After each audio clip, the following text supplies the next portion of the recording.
같이 기도하시고 수요일에 하나님 앞에 드립니다.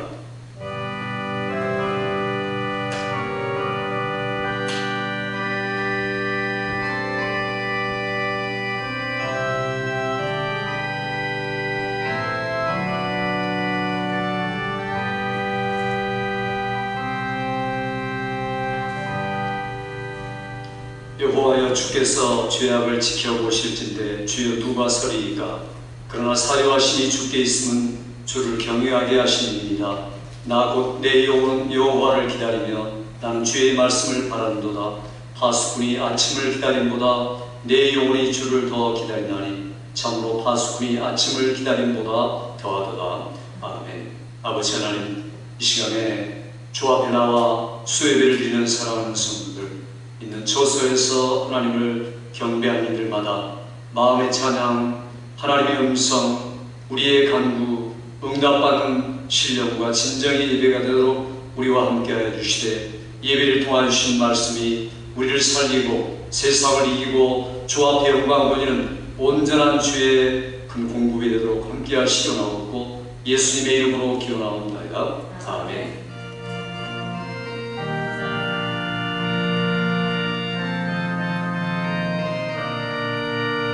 흰들의 마른 불가지 시들인 나의 영혼 주님의 약속한 성령 간절히 기다리네. 가물함의 마른 땅에 단비를 내리시는 성령의 단비를 부어 생생 넘수옵소서. 절 따라 우로를 내려 정원이 무성하니 가득한 내 심령 위에 성령을 부으소서. 가물음의 마른 땅에 단비를 내리시는 성령의 단비를 부어 생생 넘주옵소서. 참되신 사랑의 하나 어딜 수 있사오랴. 오늘의 유족한 은혜 주실 줄 믿습니다. 가물음의 마른 땅에 단비를 내리시는 성령의 단비를 부어 생생 넘주옵소서. 아멘. 우리 다 같이 기도하시겠습니다. 존귀하신 주님 앞에 경배와 찬양을 올려드립니다. 성령께서 이 시간 우리 가운데 임재하셔서 다시 한번 주께서 베푸신 놀라운 사랑과 은혜를 체험하게 하시고 구원받은 주의 백성된 감격을 새롭게 맛보는 시간 되게 하여 주시기를 소망합니다. 순종이 제사보다 낫다고 하신 주님, 우리의 믿음 생활을 뒤돌아보면 하나님 말씀에 순종하여 살기보다는 내 뜻과 세상을 따라 불순종과 외식으로 가득 찼던 삶이었음을 고백합니다. 우리의 죄를 용서하여 주옵소서. 우리의 입술의 모든 말과 마음의 묵상과 일상의 행위가 주님 말씀의 다스림을 받음으로 그리스도를 닮게 하시고 그리스도의 향기가 되어 세상 가운데 드러나게 하여 주옵소서. 주님, 이 교회가 세우신 목적대로 아름답고 그 사명을 다할 수 있도록 저희들에게 지혜와 능력을 더하여 주시기를 기도합니다. 성령 안에서 교회가 하나 되게 하시고 각자 받은 바 사명과 맡은 바 직분을 따라 합력함으로 그리스도의 몸된 교회를 온전히 세우게 하여 주옵소서. 교회에 나오고 싶어도 나오지 못하는 모든 성도님들의 마음을 헤아려 주시고 하루빨리 모든 성도님들이 나와서 주님을 만나며 은혜 받고 새 힘을 공급받는 복된 교회가 되게 하여 주옵소서. 목사님 말씀 전하실 때 말씀 가운데 놀라운 역사가 일어나게 하여 주옵시고 말씀에서 오직 주님만 전하는 능력 있는 말씀, 은혜가 넘치는 말씀 되게 하여 주옵소서. 이 모든 말씀을 주 예수님의 이름으로 기도드렸습니다. 아멘.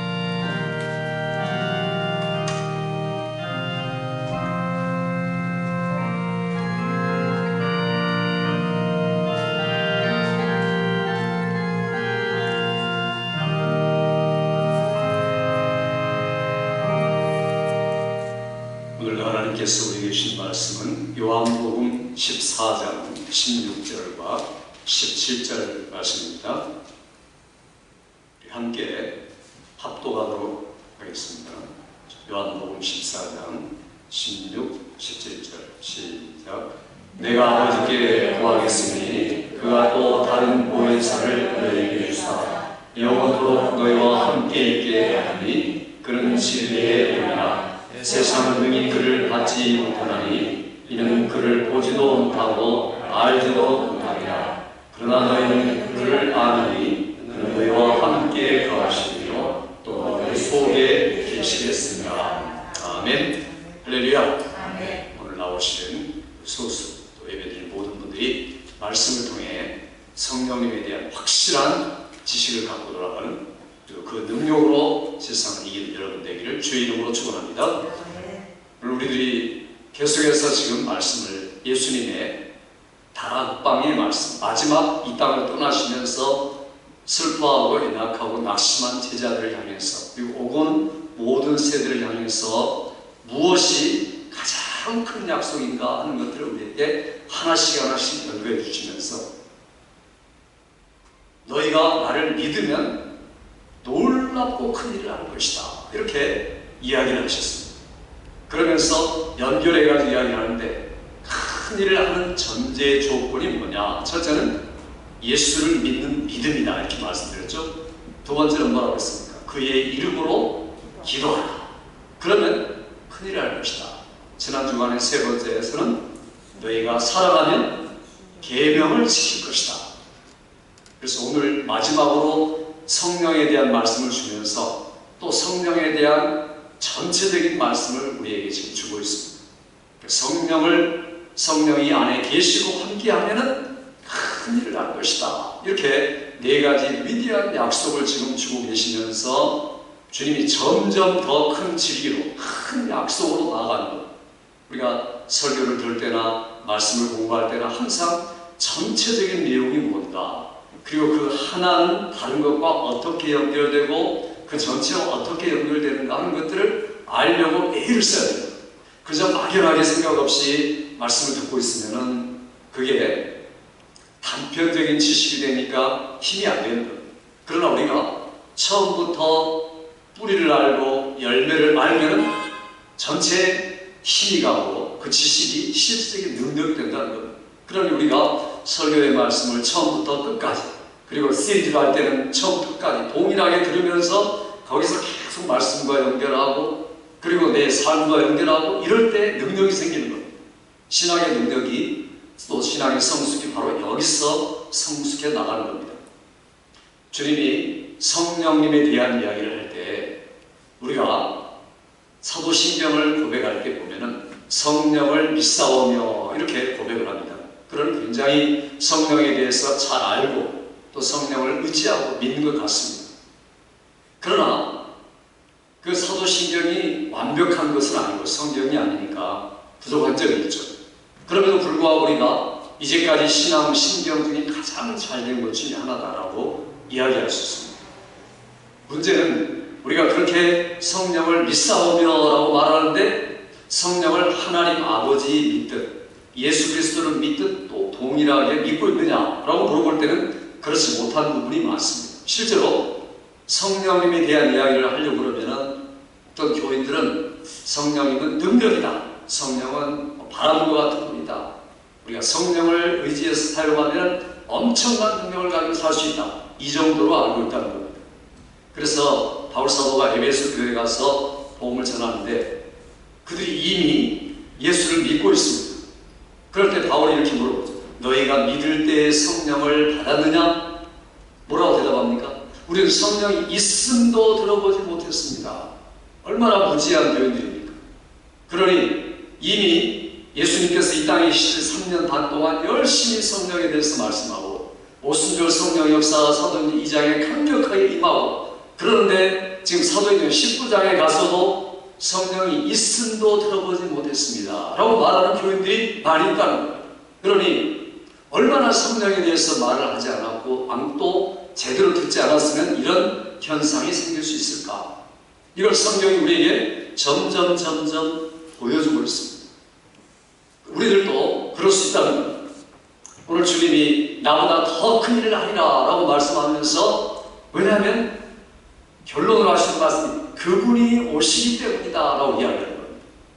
그래서 너희가 믿음이 중요하고 또 기도가 중요하고 사랑이 중요하고 순종이 중요한데, 그 모든 것들을 가능하게 해주시는 분이 바로 나와 동일하게 오셔서 일하시는 성령입니다. 그러니까 그분을 통해서 나보다 더 큰 일을 하리라 이렇게 지금 말씀하면서 성령을 우리에게 이야기해주고 있습니다. 그런데 이것은 예수님이 이 땅을 떠나시기 전에 하신 말씀이죠.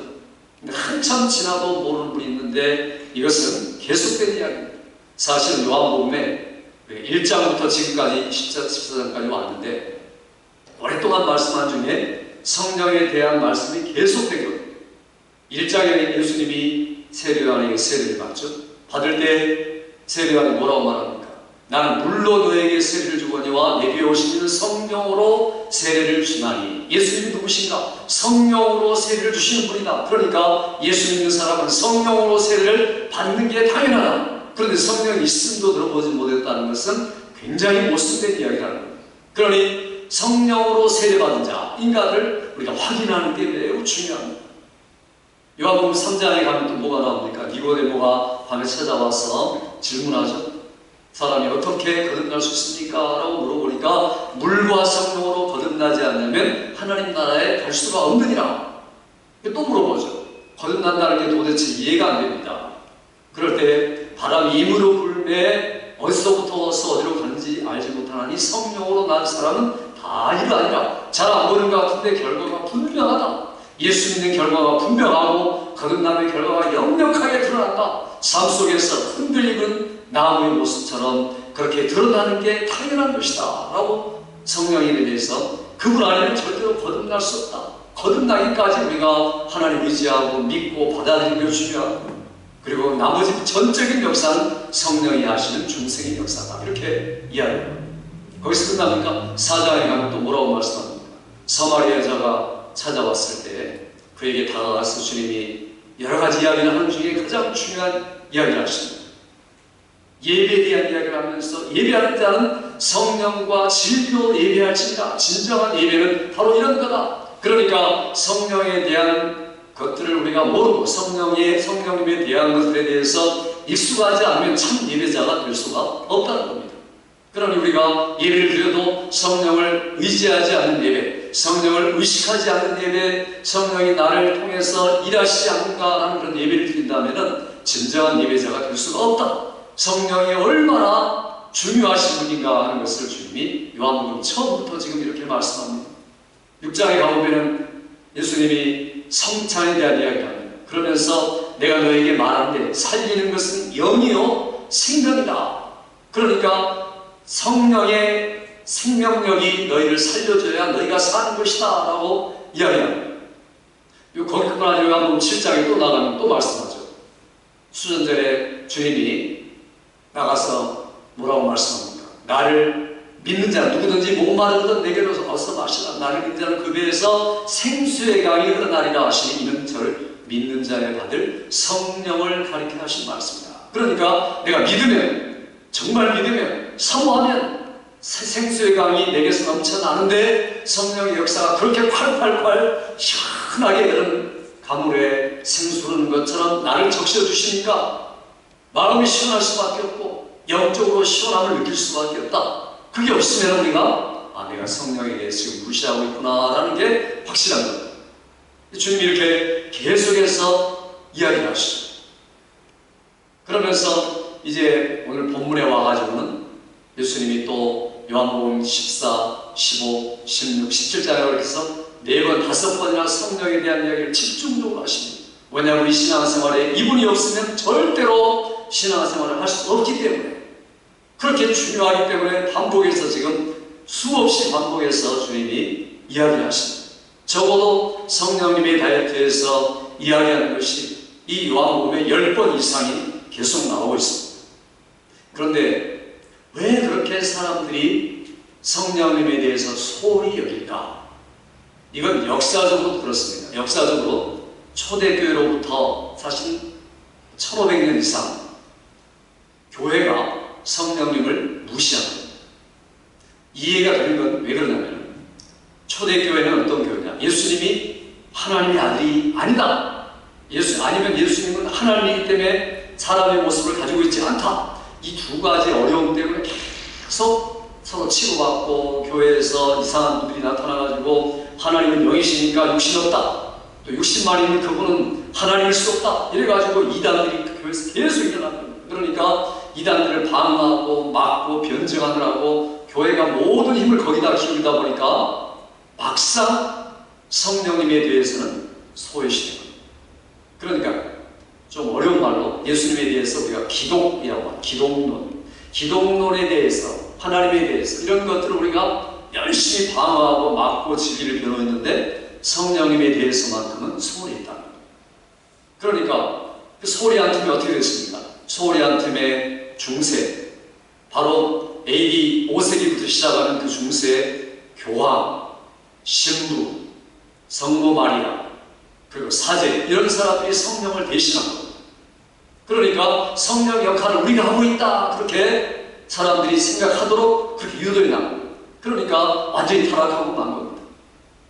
칼빈 종교개혁에 왔어야, 1500년대 후반에 왔어야 비로소 칼빈이 성경의 성령을 부각시키고 확실하게 이야기하면서 성령에 대한 진리를 우리에게 더 밝히고, 그리고 이제 16세기, 17세기에 와서야 청교도들이, 개혁주의적인 청교자들이 성경을 더 깊이 연구하면서 성령님에 대한 진리를 더 밝히고, 이러면서 이제 드러나기 시작합니다. 그러니까 역사적으로 흐름이 그랬다. 그렇기 때문에 무시할 수밖에 없다는 겁니다. 자, 이런 원인 때문에 두 번째로는 성령님에 대해서 이야기하면은 거짓말하기 쉽고, 과신하기 쉽고, 오해하기 쉽게 만드니까 아예 그것은 터치하지 말아라, 이런 생각이 사람들의 마음속에 들어가 있기 때문에 소홀히 하게 됩니다. 그러니까 성부 하나님은 말씀하시고, 성자 하나님은 2000년대를 우리에게 보이셨는데 성령 하나님은 감잡을 수가 없다. 그런데 그거 가지고 확신 있게 말하면은 잘못될 수 있다. 현상 가지고 우리가 현상하고 말씀하고 이렇게 똑같이 여기려고 하니까 실수가 많다. 그러니까 아예 접근하지 말아라. 부덕이 무서워서 장 못하는 결과가 되고 만 거죠. 그러니 가장 중요하게 생각해가지고 그걸 오히려 무시하는 쪽으로 흐름이 그렇게 흐르고 만 겁니다. 성부 하나님을 무시하면 큰일 난 이야기죠. 성자 하나님의 사랑과 구속을 우리가 무시하면 그 구원과 관계없는 생각입니다. 그런데 성령은 말하지 않고 성령은 의지하지 않아도 된다라는 그런 막연한 의식이 사람들 속에 있다는 것.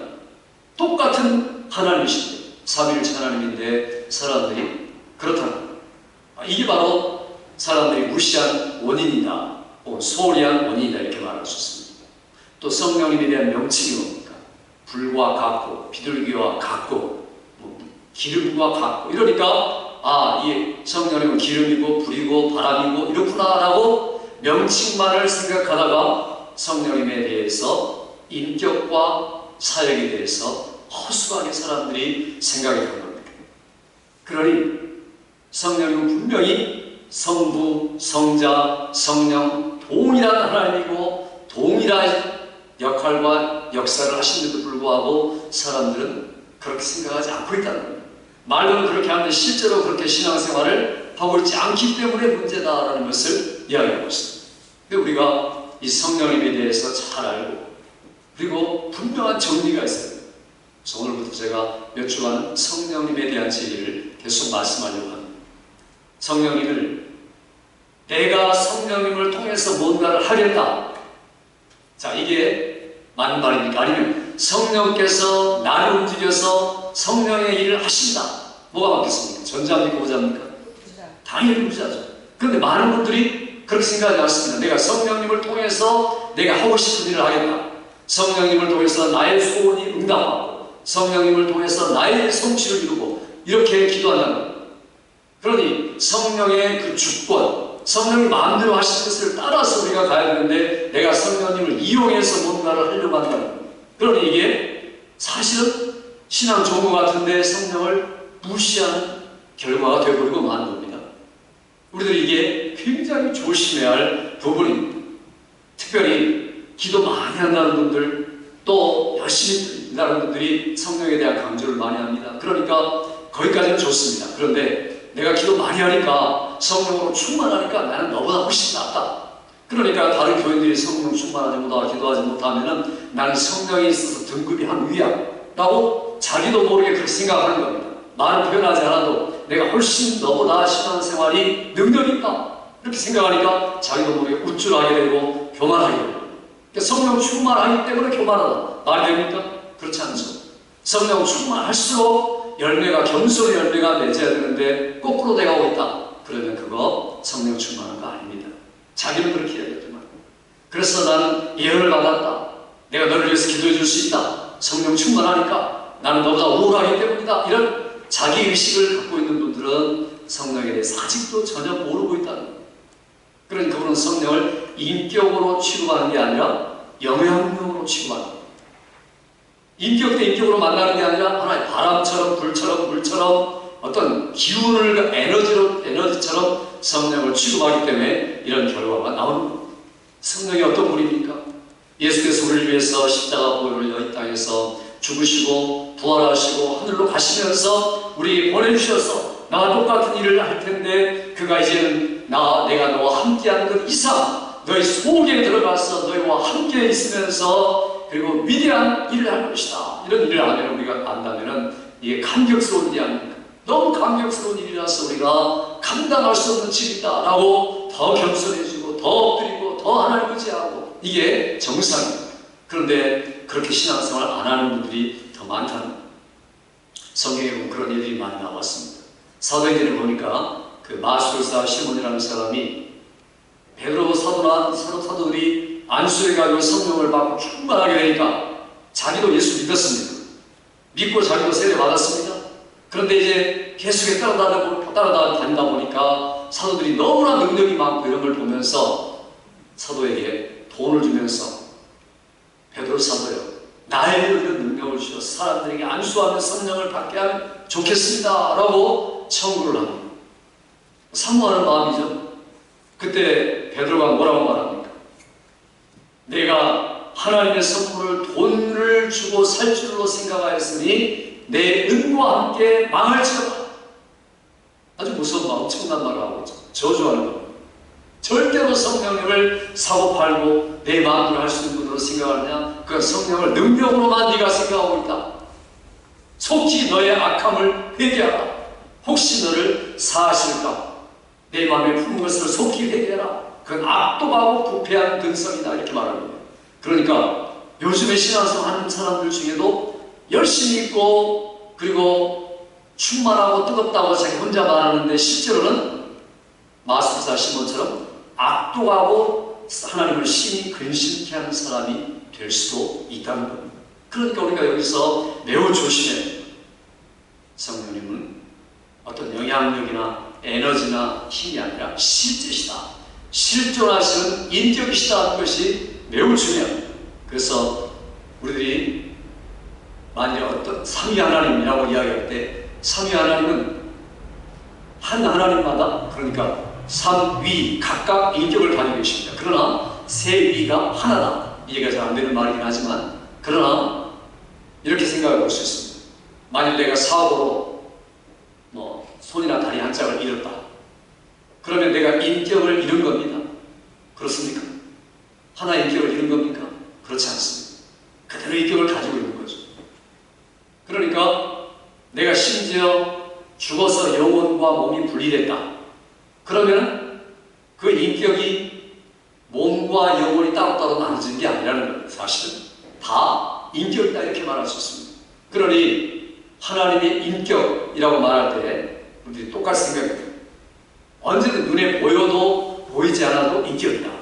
하나님도 영이시니 안 보이시고 성령님도 안 보이시고 보이시는 분은 단지 예수님만이시고 그런데도 불구하고 성부, 성자, 성령은 인격이시다. 세 인격을 가지신 한 분이시다. 이렇게 이야기하는 것이 바로 삼위일체입니다.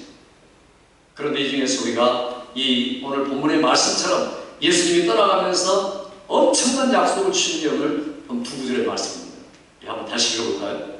우리 16, 17절 다시 읽어보겠습니다. 시작. 내가 아버지께 구하겠으니 그가 또 다른 보혜사를 너에게 주사 영원토록 너희와 함께 있게 하리니 그는 진리의 영이라. 세상은 능히 그를 받지 못하나니 이는 그를 보지도 못하고 알지도 못함이라. 그러나 너희는 그를 아나니 그는 너희와 함께 거하시며 또 너희 속에 계시겠습니다. 믿습니까 여러분?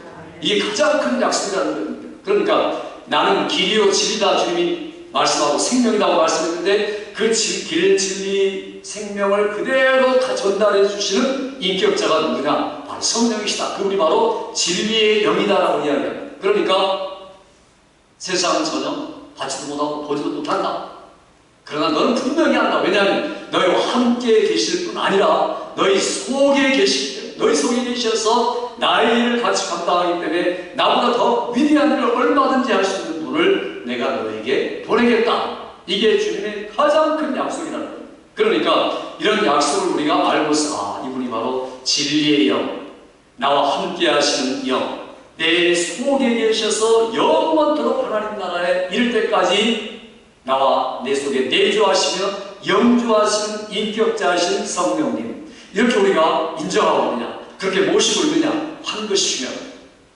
그러니 우리가 실제로 그렇지 못할 때가 많습니다. 우리 한국에도 부흥사들이나 애언기도 안수기도 하는 분들, 또 치유사 이런 분들이 성령 받으라고 슉 소리 지르고, 그리고 안수해가지고 마치 자기가 성령 주는 것처럼 말하고, 그리고 뭐 뜨겁게 소리내서 기도하면 성령이 마음대로 왔다 갔다 하시고, 이렇게 사람들이 착각하는 겁니다. 그런 영향을 우리가 받았기 때문에 성령을 인격으로 대하는 게 아니라 능력과 휘시 소리에 두고 들어가고 나오고 출입하시고 이런 분으로 하는 거죠. 이게 아주 잘못된 겁니다. 이런 영향이 우리에게 그런 영향력을 사실 준 겁니다. 그래서 우리가 성경을 통해서 배워야 되는 겁니다. 경험 가지고 안 되는 거죠. 그분이 바로 우리 속에 살아계신다. 우리가 성령님에 대해서 제대로 알려면은 성령님이 성부와 성령님이 성자와 어떤 관계를 가지고 계시는가 하는 것들을 명확하게 알아야 됩니다. 우리가 아는 말씀이지만 성경에 보면 창세기 처음 1장부터 뭐라고 말합니까? 하나님의 신이 성부와 관계돼서 수면 위에 운행하시니라. 누구의 신입니까? 성부의 신, 성부의 성신 이렇게 말합니다.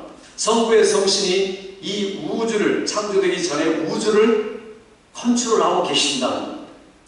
창세기 6장에 보면 인류 완전히 타락했습니다. 타락할 때 나의, 하나님이 이렇게 말씀하죠.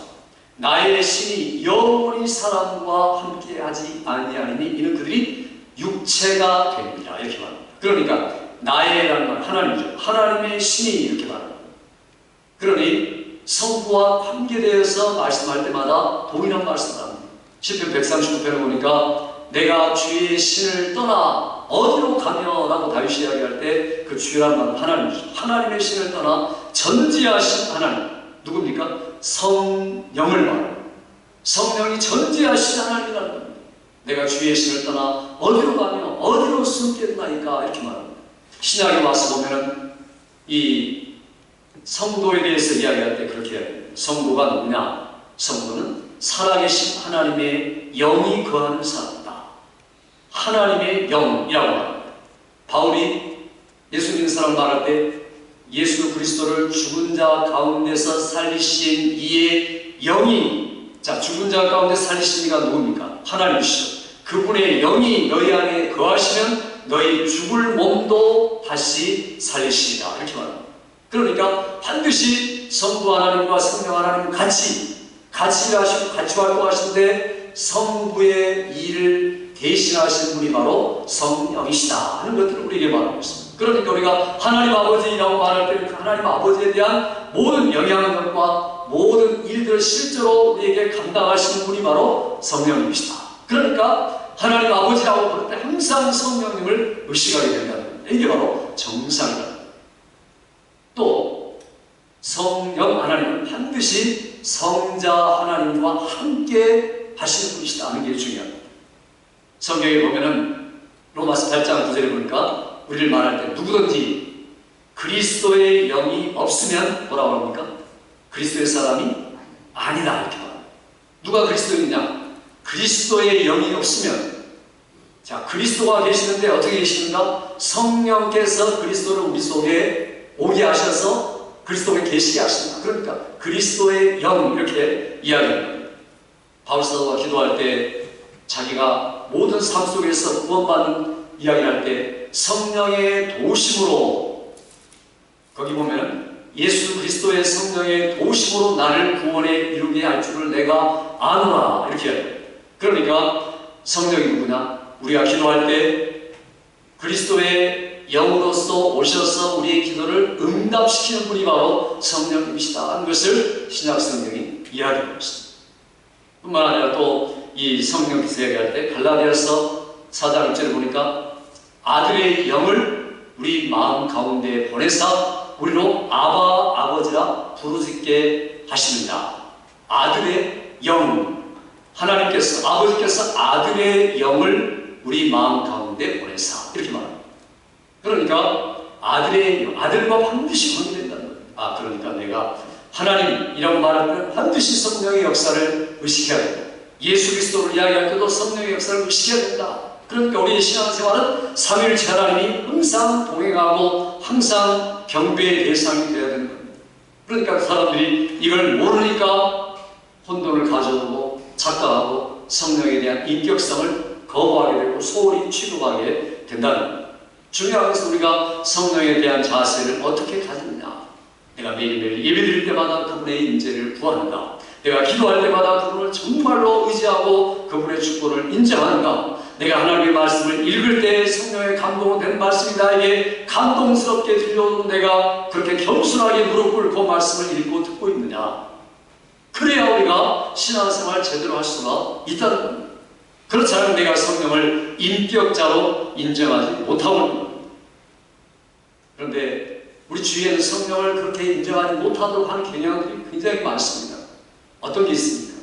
우리 찬송가도 보면요, 성령님이 영광 받으세요라는 그런 찬송이 별로 없습니다. 거의 다 성령이 역사해 주셔서 내가 일하게 도와줘서 이런 정도로 그러지 성령님께 영광 받는 게 없다는 거예요. 그러니까 사람들이 이게 상당히 무시하는 시비가 되고 마는 거예요.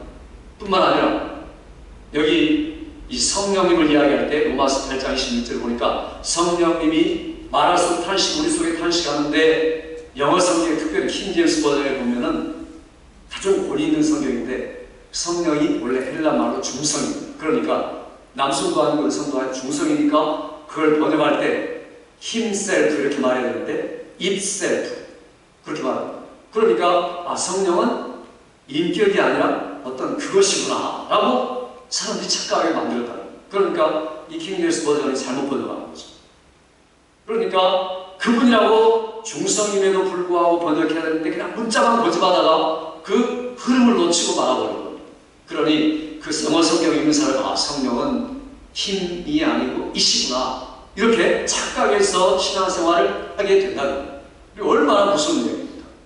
그러니까 우리가 이런 전체적인 흐름과 경향과 역사들을 보면서 성경을 더 깊숙이 공부하고 연구해 나가면서 우리들이 과거에는 성부 하나님, 성자 하나님에 대해서는 집중하고 사모하고 은혜 받았지만 성령 하나님을 이야기할 때 그러지 못했다면 우리가 회개해야 된다는 겁니다.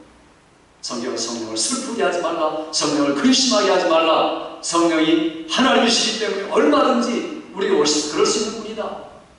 그래서 오늘 우리에게 강조하는 진리, 다시 한번 읽어볼까요? 17절 말씀 다시 한번 읽어볼까요? 17절만 읽습니다. 시작. 그는 진리의 영이라 세상의 그를 받지 못하나니 이는 그를 보지도 못하고 알지도 못하나니 그러나 너희는 그를 알니 그는 너희와 함께 거하시며 또 너희 속에 계시겠으나. 여기 보니까 마지막 부분에 보니까 너는 그를 아느니, 정말 알고 있느냐? 인격적으로 내가 주님을 만나고 있고 경험하고 있느냐? 성령님을 경험하고 있느냐? 그렇다면 함께 거하시는 게 분명하고 너희 속에 계신 게 분명하다. 그러면 너희 속에 계신 성령과 더불어 살아라.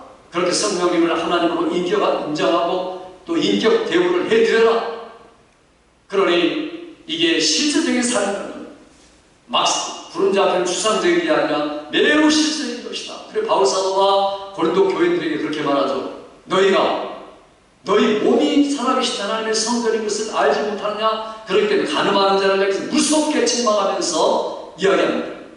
하나님의 성전인 몸을 어떻게 더럽힐 수 있느냐? 하나님이 그 사람을 멸하십니다. 그러니까 교인들 중에 가늠하는 일이 절대로 없어야 된다.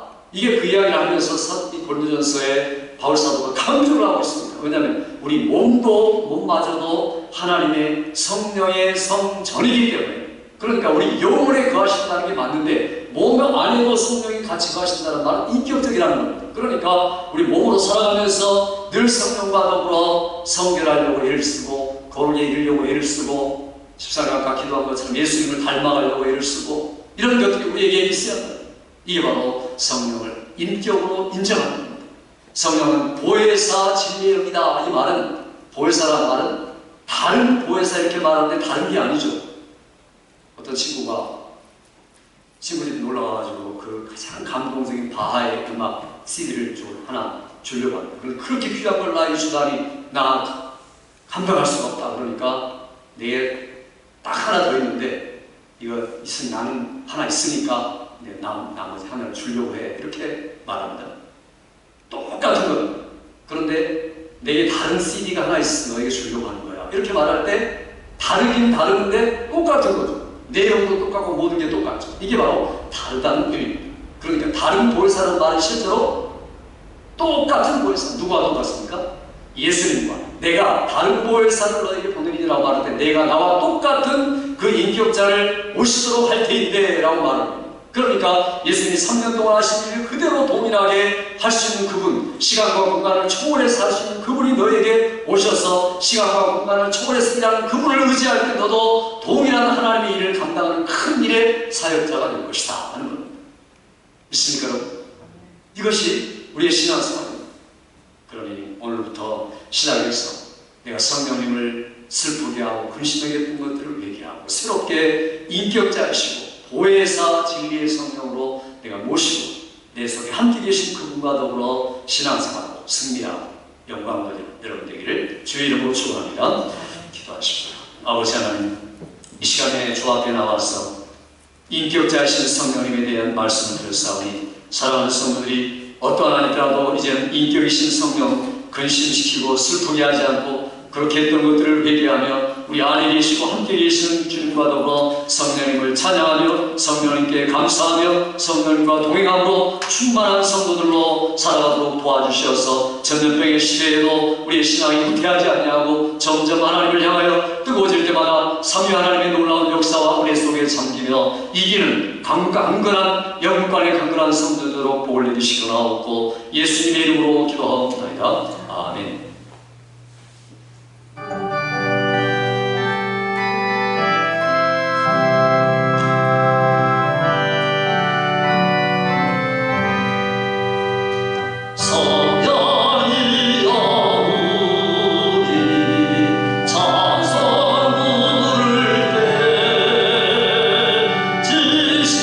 진심으로 찬양하리라.